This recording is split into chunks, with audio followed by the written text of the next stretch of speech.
আল্লাহ সুবহানাহু ওয়া তাআলা ইরশাদ করেছেন, তিনি তেমন সত্তা যিনি খলাকাল মাউতা ওয়াল হায়াতা, যিনি জীবন সৃষ্টি করেছেন এবং মওত সৃষ্টি করেছেন কেবলমাত্র তোমাদেরকে পরীক্ষা করার জন্য কার আমল সবচেয়ে সুন্দর, কার ইবাদত কত বেশি সুন্দর, এটা পরীক্ষা করার জন্য আল্লাহ তাআলা জীবন এবং মৃত্যু সৃষ্টি করেছেন।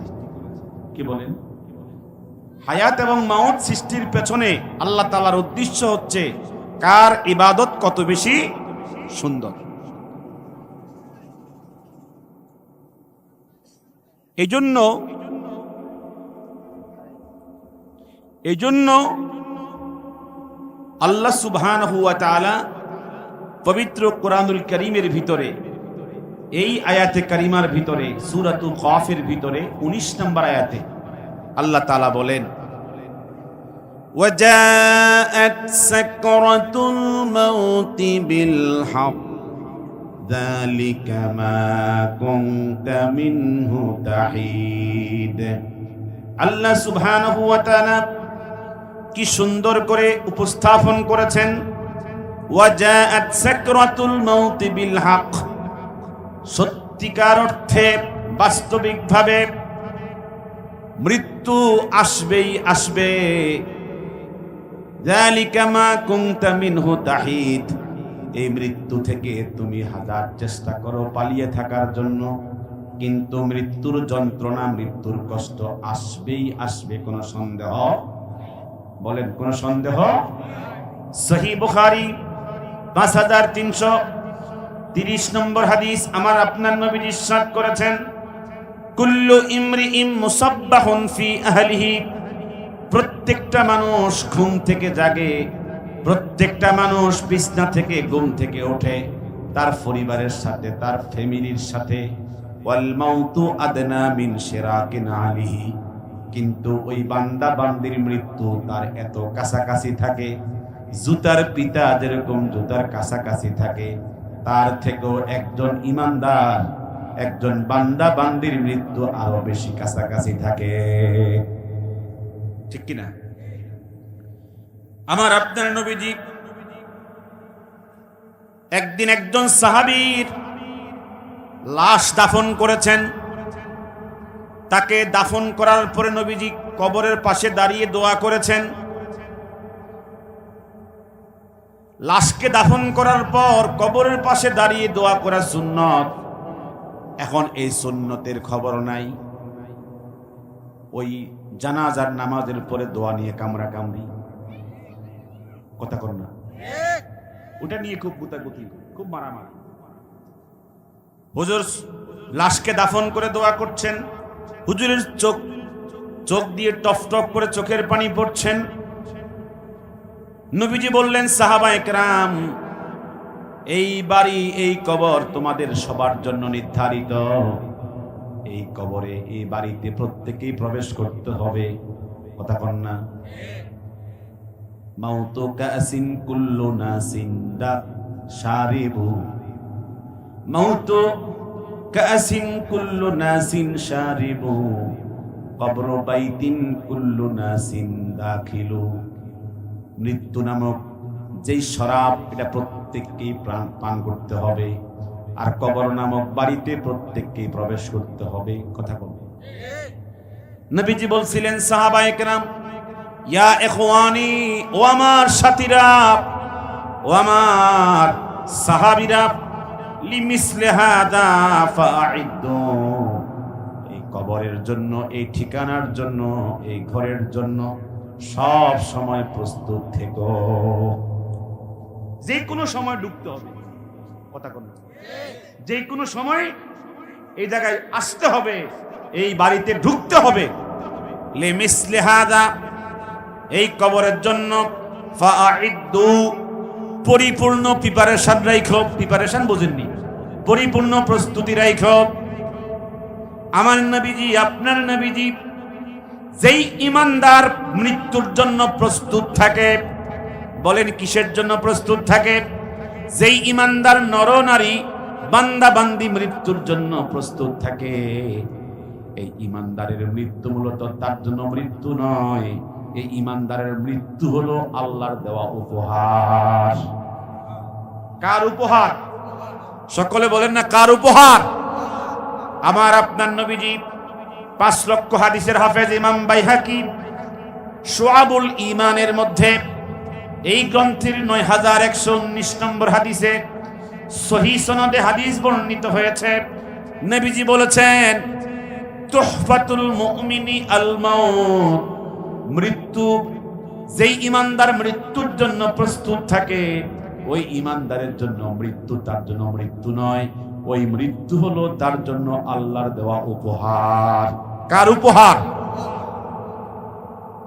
এখন আমরা জানি মৃত্যু তো ভয়ানক জিনিস, উপহার হলো কিভাবে, হাদিয়া হলো কিভাবে, তোহফা। এই হাদিসের ব্যাখ্যা করেছেন জগৎ বিখ্যাত মুহাদ্দিস ইমাম মোল্লা আলী কারি মিরকাতুল মাফাতিহের 6ষ্ঠ খণ্ডে লিখেছেন, লিআন্নাহু ওয়াসিলাতুস সাআদাতিল আবাদিয়্যাতি ওয়া যারিআতুল ওয়ুসুলি ইলা মাহদারিল কুদসে ওয়া মাহফালিল ইনসে।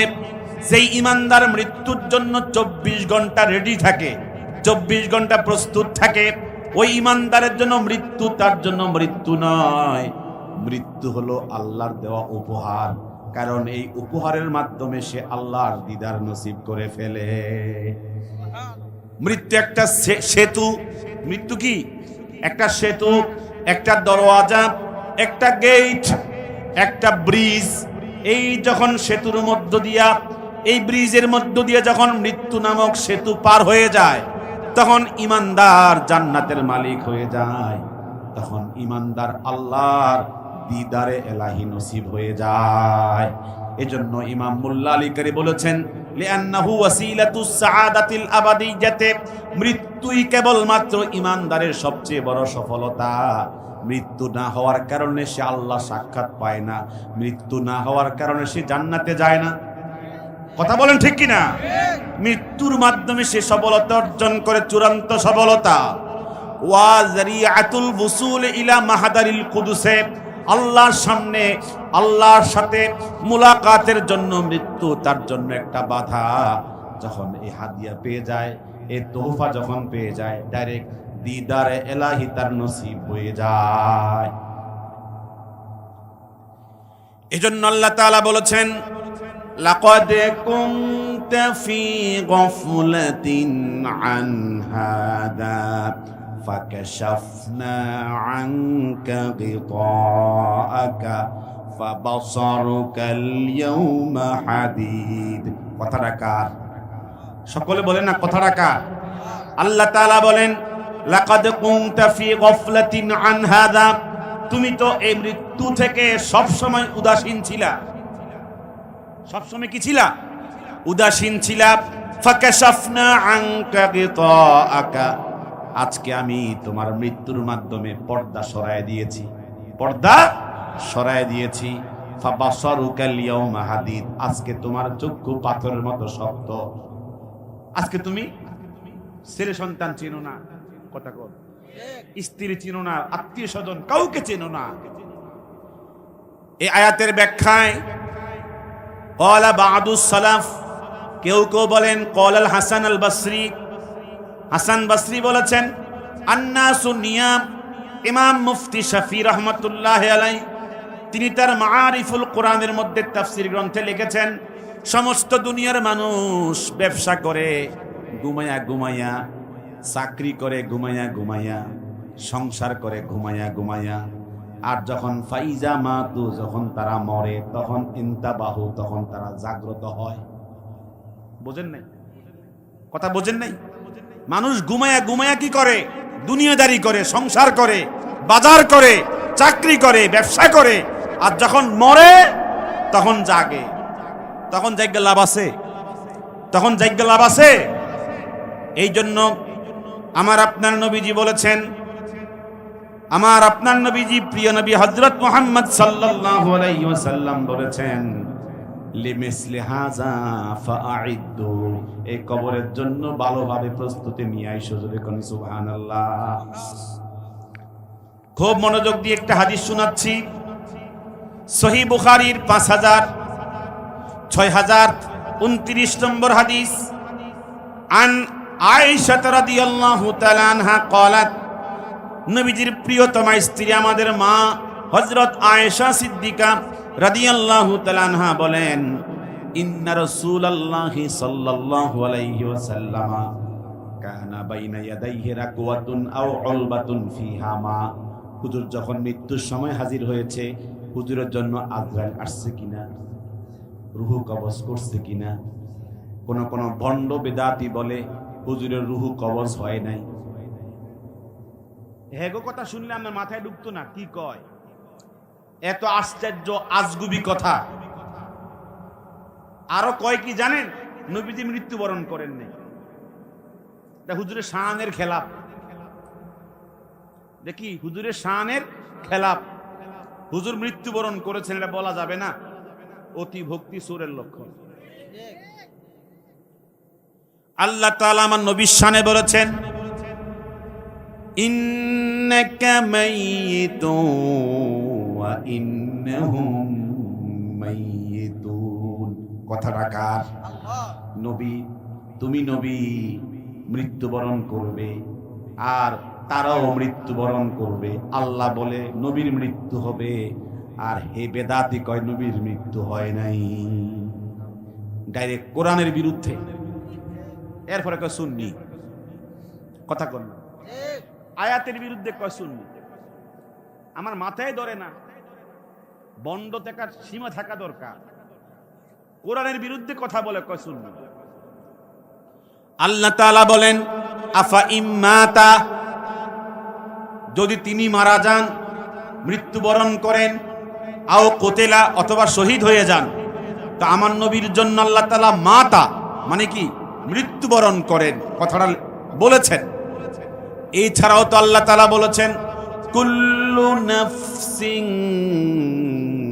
যায়িকাতুল মাউত, প্রত্যেকটা প্রাণীর মৃত্যু হবেই হবে, কোনো সন্দেহ। আমি সেদিকে যাচ্ছি না। আমার নবীর মৃত্যুর সময়কালে, বলেন কি সময়কালে? মৃত্যুর সময়কালে, ইন্তেকালের সময়কালে কোন প্রাণের মৃত্যু হয় না। রুহের কিসের?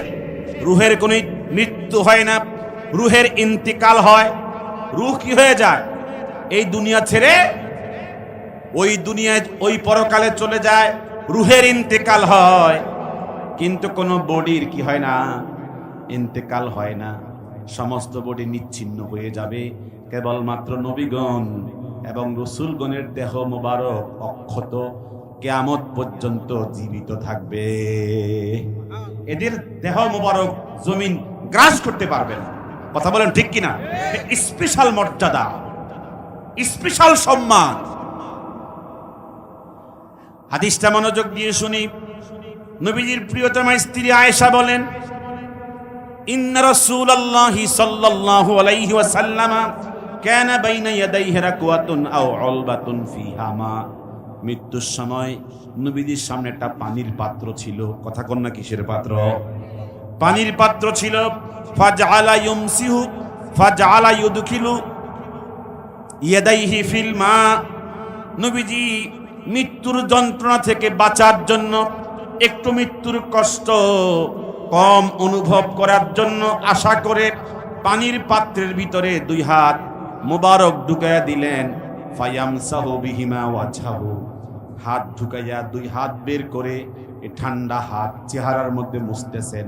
জানেন আপনারা অবশ্যই গরমকালে ঠান্ডা পানি ধরলেও মজা লাগে। কথা বলেন না কেন? নবীজি এই ঠান্ডা হাত মুবারক চেহারার মধ্যে মুছতেছিলেন।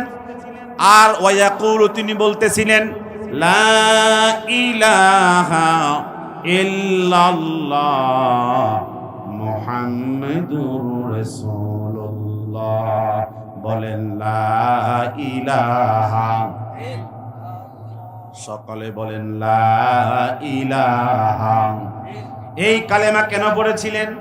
যেন ইমানদার মৃত্যুর সময় দুনিয়া সব ভুলে গেল, কালেমা না ভুলে। কথা কন না কা? হুজুর কালেমা পড়ছিলেন লা ইলাহা ইল্লাল্লাহ ওয়া ইয়াকুল, এবং তিনি বলছিলেন ইন্নালিল মাউতে সাকারাত। উম্মতেরা শুনিয়া রাখো, উম্মতেরা জানিয়া রাখো, মৃত্যুর সময় সাকারাত, অনেক যন্ত্রণা, অনেক কষ্ট আছে।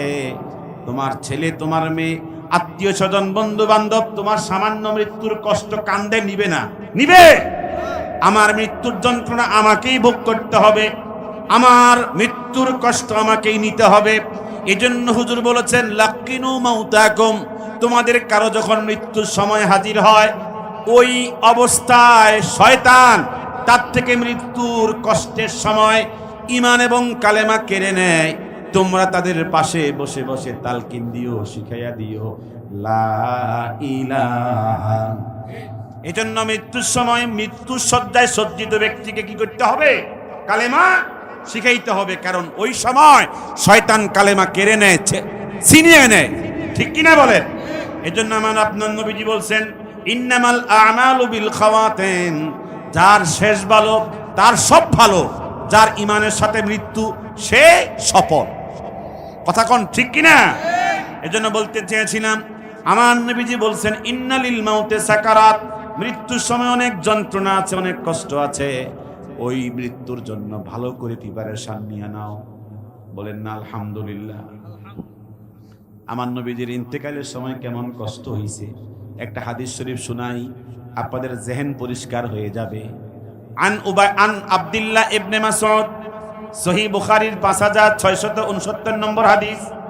আব্দুল্লাহ ইবনে মাসউদ হুজুরের খাদেম, হুজুরের কি খাদেম বলেন, দাখালতু রাসূলুল্লাহি সাল্লাল্লাহু আলাইহি ওয়াসাল্লাম, আমি নবীজির কাছে প্রবেশ করেছি, ওয়া হুয়া ফি মারাজে মাউতিহি, এই সময় হুজুর তখন মৃত্যুর কষ্ট পাচ্ছেন, মৃত্যুর কষ্ট পাচ্ছেন। আমি যখন প্রবেশ করলাম, ওয়া হুয়া ইউআকু আকান শাদীদা, হুজুরের গায়ে প্রচন্ড জ্বর, হুজুরের শরীর জ্বরে কাঁপতেছে, জ্বরে কাঁপতেছে, খুব কষ্ট পাচ্ছে। আমি তখন হুজুরের সামনে গিয়ে বললাম, ইয়া রাসূলুল্লাহ ইন্নাকা লাতুআকু আকান শাদীদা, আপনার গায়ে প্রচন্ড জ্বর, আপনি খুব কষ্ট পাচ্ছেন। হুজুর তখন বলল, আব্দুল্লাহ ইবনে মাসউদ, আমি খুব জ্বরে আক্রান্ত। তখন আব্দুল্লাহ ইবনে মাসউদ বলেন, ওয়া ইন্না লাকা লা আজরাইন, আমার তো ধারণা এই কষ্টের বিনিময়ে আল্লাহ পাক আপনাকে 2 ধরনের পুরস্কার দিবেন। হুজুর তখন বললেন, আব্দুল্লাহ রে, পুরস্কার পাবো ঠিক, কিন্তু কষ্ট তো অনেক, কষ্ট আছে না নাই? এ কারণে আমার আপনার নবীজি একটা দোয়া শিখিয়ে দিয়েছেন। আজকের আমার বয়ানের ভিতরে কিছু মুখস্থ না রাখেন, এই দোয়াটা মুখস্থ রাখেন। ইমাম তিরমিজি 6 লক্ষ হাদিসের হাফেজ, তিনি তার সুনান গ্রন্থে বর্ণনা করেছেন, আন আয়েশাতা রাদিয়াল্লাহু তাআলা আনহা, নবীজির প্রিয়তমা স্ত্রী বলেন, সামিতু রাসূলুল্লাহ সাল্লাল্লাহু আলাইহি ওয়াসাল্লাম, আমি আমার নবীজিকে শুনেছি ইয়াকুলু বলতে, আল্লাহুম্মা ইন্নী আউযু বিকা মিন সাকারাতিল মাউত, আল্লাহ তুমি আমাকে মৃত্যুর কষ্ট থেকে বাঁচায়া দিও। হুজুর এই দোয়া পড়েছেন কোন সময়? দোয়ার সময়। জোরে কোন সময়? আমি অনেক জায়গায় জিজ্ঞেস করছি, এই দোয়া কয়জনে মুখস্থ জানেন? অনেকেই জানে না।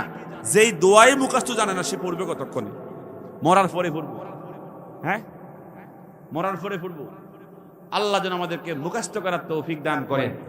বলেন আল্লাহুম্মা, সবাই বলেন আল্লাহুম্মা ইন্নী আউযু বিকা মিন সাকারাতিল মাউত, আল্লাহ মৃত্যুর কষ্ট থেকে আমাকে হেফাজত করো।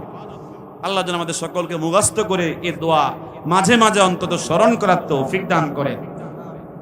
হাদিস মনোযোগ দিয়ে শুনতে হয়।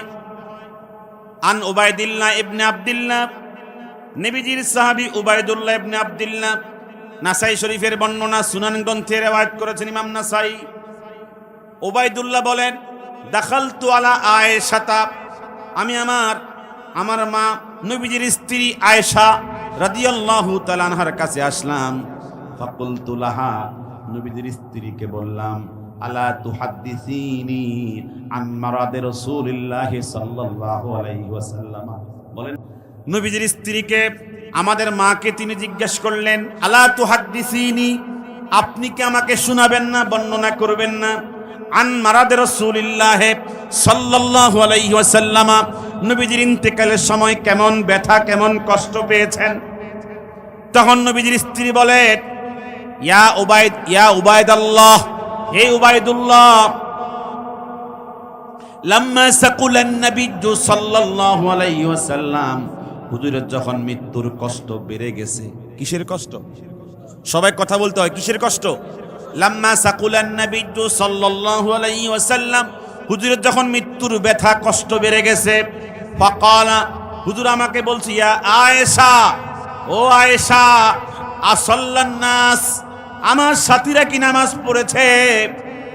মৃত্যুর কষ্ট বেড়ে গেছে, দুনিয়ার কোনো সংসারের কথা বলেন নাই, ব্যবসার কথা বলেন নাই, সন্তানের কথা বলেন নাই, সাহাবায়ে কেরাম কি নামাজ পড়েছে? আয়েশা তখন বলে, আপনি জামাতে যান নাই, ওরা নামাজ পড়বে কেন? আমনে মৃত্যুর কষ্টের মধ্যে আছেন। সাহাবীদের আকীদা বিশ্বাস হলো আপনি জামাতে যাবেন, তারপরেও আপনি জামাতে যাবেন। আর আমাদের কোনো ওজর নাই, কোনো কাজ নাই, নামাজই পড়ে না। কি কর নামাজি? হুজুর বললেন, আসাল্লান নাস, সাথীরা কি নামাজ পড়েছে? আয়েশা তখন জবাব দিল, ইয়া রাসূলুল্লাহ, না না, হুম ইয়ান্তাযিরুনাকা, ওরা অপেক্ষায় আছে আপনি জামাতে যাবেন। আপনি কোথায় যাবেন? বহুত পিসাব নামাজ পড়ে না। মুরিদের যে হালত, মুরিদের হালত দেখলে বোঝা যায় পীরের অবস্থা কেমন। মুরিদও পড়ে না, পীরও পড়ে না। আয় হায়, জামাতের খবর নাই। হুজুরের নিজেরই তো কত শরীয়তের বাকি রইছে। এক এক মানে ফিরের মুরিদ হাজার হাজার। আমার ডর লাগে এবার কিল্লে ফিরালি দায়িত্ব নিচ্ছে। কথা কন না, দায়িত্ব নে, মুরিদের সংখ্যা বাড়ায়, উদ্দেশ্য হলো মতলব হিদায়াত। আল্লাহ আমাদেরকে হেফাজত করুন। আমি আপনার দায়িত্ব নেওয়ার পরে যদি আপনি হেদায়েত না হন, আমলদার না হন, আমার মুরিদ বাড়ার দরকার আছে। কি দরকার মুরিদ বাড়াইয়া? কান্দলিয়া বিপদে পড়তাম। তো নবীজি বলছেন, ওরা নামাজ পড়েছে? কোন নামাজ পড়ে নাই, আপনার অপেক্ষা আছে। হুজুর তখন বললেন, দাউলি মাআন ফিল মিখদাব, আমি ওযু করব। এই অসুস্থ, কথা কর, চূড়ান্ত অসুস্থ, মৃত্যুর কষ্টের মধ্যে আছেন। দাউলি মাআন ফিল মিখদাব, ওযুর পানি রেডি করো। ফাগতাসালা, হুজুর ওযু করলেন। সুম্মা যাহাবা লিয়ানুআ, জামাতে যাওয়ার জন্য দাঁড়ানোর চেষ্টা করতে গেলেন, দাঁড়ানোর চেষ্টা করতে গেলেন। ফাউগমি আলাইহি, জমিনে বেহুশ হয়ে পড়ে গেছে, দাঁড়াইতে পারছে না। কতক্ষণ বেহুশ ছিল হাদিসের মধ্যে নাই, এই শব্দটা আছে সুম্মা আফাকা, অতঃপর হুজুরের হুঁশ। কথা কোন হুজুর হুঁশ ফিরে পাইছে। তো সুম্মা যখন আসছে বোঝা যায় অনেকক্ষণ সময় এই অবস্থায় পড়েছিল জমিনের মধ্যে। ফাকালা, হুজুর বললেন, ইয়া আয়েশা, ও আয়েশা, আসাল্লান নাস, সাথীরা কি নামাজ পড়েছে? আয়েশা তখন জবাব দিল, ইয়া রাসূলুল্লাহ, না, ওরা জানে আপনি একবার বেহুশ হইছেন, আপনি 50 বার বেহুশ হইলেও আপনি জামাতে যাইবেন, ওদের এই বিশ্বাস আছে। কথা কন না কা? আপনি ওই মার্কা জামাত পাবন্দি, তারা জানে ওরা এখনো নামাজ পড়ছে না, আপনার অপেক্ষায় অপেক্ষা করতেছে। হুজুর তখন বললেন, দাউলি মাআন ফিল মিখদাব, দাউলি মাআন ফিল মিখদাব, তোমরা আমার জন্য পানি প্রস্তুত করো। কি প্রস্তুত করো? রেডি করো ওযুর পানি। ফাগতাসালা, হুজুর ওযু করলেন। সুম্মা যাহাবা লিয়ানুআ, আবার জামাতে যাওয়ার জন্য দাঁড়ানোর জন্য চেষ্টা করতে গেলেন। ফাউগমি আলাইহি, আবার বেহুশ হয়ে পড়ে গেছে জমিনের মধ্যে। কত নম্বর বেহুশ? দ্বিতীয়বার। সুম্মা আফাকা, অনেকক্ষণ বেহুশ ছিল, বহুক্ষণ পরে আবার যখন হুঁশ ফিরে পেলেন, আয়েশাকে প্রশ্ন করি, আয়েশা, আসাল্লান নাস, সাথীরা কি নামাজ পড়েছে? আয়েশা জবাব দিল, ইয়া রাসূলুল্লাহ, না, এখনো পড়ে নাই। হুম ইয়ান্তাযিরুনাকা, তারা জানে আপনি 2 বার বেহুশ হইলেও অসুবিধা নাই, আপনি জামাতেই যাবেন। এই বিশ্বাস তাদের মধ্যে আছে। হুজুর তখন বললেন দাউলি মা আন ফিল মিখদাব, ওযুর পানি রেডি করো। আহা, কি ভাষা দিয়ে আমি বুঝাবো? আমার তো আর এমন কোনো ভাষা নাই বোঝানোর জন্য। কি ভাষা দিয়ে বুঝাবো? আমার নবীজি উম্মতের নামাজের প্রতি কি পরিমাণ গুরুত্ব দিয়েছেন বলে শেষ করতে পারতাম না। হুজুর বললেন ওযুর পানি রেডি করো। ফাকাতা সালা, ওযু করলেন। সুম্মা যাহাবা লিয়ানুআ, ওযু করে জামাতে যাওয়ার জন্য দাঁড়ানোর চেষ্টা করতে গেলেন। ফাউগুমি আলাইহি, আবার বেহুশ হয়ে পড়ে গেছে। কত নম্বর হলো? 3 নাম্বার। দ্বিতীয়বার বেহুশ হলেন, অনেকক্ষণ চলে গেছে। সুম্মা আফাকা, আবার হুঁশ ফিরে ফেলেন। হুজুর বললেন ইয়া আয়েশা আসাল্লান নাস, সাথীরা কি নামাজ পড়েছে? আয়েশা জবাব দিল লা ইয়া রাসূলুল্লাহ, পড়ে নাই। হুম ইয়ান্তাজিরুনাকা, আমনে 3 বার বেহুশ হলে কি হইব তারা জানে। আপনি 50 বার বেহুশ হইলেও কি করবেন? জামাতে যাবেন। সারাদিন অটো চালায়, রিক্সা চালায়, সিএনজি চালায়, বদলা দেয়, খেতে কাজ করে, সারাদিন কষ্ট করে, ছেলে মেয়ে স্ত্রী পরিবার পরিজনের জন্য উপার্জন করে, কিন্তু আল্লাহর জন্য 2 রাকাত নামাজের সময় পায় না। আছে না নাই? আল্লাহ আমাদেরকে বুঝবার তৌফিক দান করে। নবীজি বলেন দাউলি মা আন ফিল মিখদাব, পানি রেডি করো। কি রেডি করো? ওযুর পানি রেডি করো। 4বার বলতেছেন। ফাকাতা সালা, হুজুর ওযু করলেন। সুম্মা যাহাবা লিয়ানুআ, দাঁড়ানোর জন্য চেষ্টা করতে গেলেন। ফাউগুমি আলাইহি, আবারও বেহুশ হয়ে পড়ে গেছে। 4বার। কতবার? সুম্মা আফাকা, বহুক্ষণ সময় পার হওয়ার পর হুজুর হুঁশ ফিরে পেলেন। হুজুর বললেন আয়েশা, সাথীরা কি নামাজ পড়েছে? না হুজুর পড়ে নাই। হুজুর বুঝছে আমি যতবারই ওযু করবো, যতবারই উঠতে দাঁড়াতে চেষ্টা করবো, আমি কিন্তু পারতাম না। ওদিকে জামাতের সময় কি হচ্ছে? শেষ হয়ে যাচ্ছে। না, উম্মতের জামাতের সময় নষ্ট করা যাবে না। যাও আবু বকর সিদ্দিক, তুমি গিয়ে নামাজ পড়ায় দাও। যদি জামাতের টাইম থাকতো আর সময় থাকতো, হুজুর আরো চেষ্টা করতো।